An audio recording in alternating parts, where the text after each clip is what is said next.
Մեսխեթը Թբիլիսի arczepiskopos եւ Բիջվինթի եւ Ծխում Աբխազիայի մետրոպոլիտ Շիո III դարձավ համայն Վրաստանի կաթողիկոս։ Երեկ Սվետիցխովելիի պատրիարքական տաճարում տեղի ունեցավ պատմական արարողություն, 142-րդ պատրիարքի գահակալության արարողությունը։ Հանդիսավոր գահակալությունը տեղի ունեցավ սինոդի անդամների մասնակցությամբ։ Հոգևորականները Շիո III-ի համար դրեցին նախորդ պատրիարքի կողմից կրած պատմական միտրան եւ նրան նվիրեցին կաթողիկոս պատրիարքի պատվոնշաններ։ Սա անկախ Վրաստանի պատմության մեջ առաջին գահակալությանն էր։ Պատմության իրադարձությունը մեծ թվով մարդկանց ներկայությանը արժանացավ։ Հանդիսավոր արարողությանը ներկա էին քահանաներ եւ մի քանի խումբ միանձնուհիներ, իսկ տաճարում էին նաեւ կառավարության ներկայացուցիչները։ Արձագանքները չեն դադարում նույնիսկ Եվրոպական խորհրդարանի անդամ Ռաիսիա Յուգնևիչյանի հայտարարությունից հետո, որտեղ նա ասել է, որ Երևանը դարձել է Հարավային Կովկասի ժողովրդավարության մայրաքաղաքը, նախկինում Թբիլիսին էր, իսկ այժմ Երևանը։ Եվրախորհրդարանի անդամը նաև խոսում է վրացական երազանքի պատվավոր նախագահի մասին եւ նշում, որ որոշ չափով վրաց ազգի սխալն է, որ Բիձինա Իվանիշվիլին հնարավորություն տրվեց այն ամենը, ինչ անում է այսօր։ Ընդդիմությունը համաձայն է հայտարարության հետ։ Նրանց կարծիքով այս իրավիճակը, որում Վրաստանը այժմ գտնվում է միջազգային ասպարեզում, ամբողջությամբ վրացական երազանքի ծանր քաղաքականության արդյունքն է։ Կրթության, գիտության եւ երիտասարդության հարցերի հանձնաժողովի նիստում առաջին ընթերցմամբ կքննարկվեն բարձրագույն կրթության մասին օրենքում փոփոխությունները։ Փոփոխության համաձայն պարզաբանվում է անցումնային դրույթը, որի համաձայն 2025 թվականի դեկտեմբերի 17-ից առաջ ընդունված ուսանողները անցումային շրջանում ներառյալ 2030-2031 ուստարին ոչ միայն կպահպանեն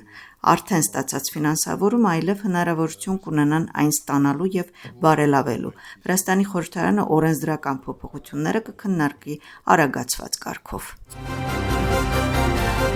Լիբանանում Իսրայել-Լիբան անհրադադարի մասին համաձայնագրի ուժի մեջ մտնելու ընթացքում մահացել է առնվազն 380 մարդ, ինչպես նշել է Լիբանանի առողջապահության նախարարը մամուլի ասուլիսում, տուժածների թիվը գերազանցում է 1122-ը։ Ըստ հայտարարության Իսրայելը դիտավորյալ հարձակում է իրականացնում շտապ օգնության աշխատակիցների եւ բժշկական անձնակազմի վրա։ Ուկրաինայում պատերազմը մոտենում է ավարտին, վերջապես մենք Ռուսաստանի եւ Ուկրաինայի միջև համաձայնություն կստանանք։ Այս մասին ասել է Դոնալդ Թրամփը լրագրողի հարցին, թե արդյոք նա կարող է այս տարի այցելել Ռուսաստան, Թրամփը պատասխանել է, որ կանի հնարավորինս ամեն ինչ։ Բացի այդ հարցին, թե արդյոք ԱՄՆ-ի նախագահի եւ Պուտինի միջև կա որևէ համաձայնություն, որ Ռուսաստանը պետք է ստանա ամբողջ Դոնբասը, Թրամփը բացասական պատասխան է տվել։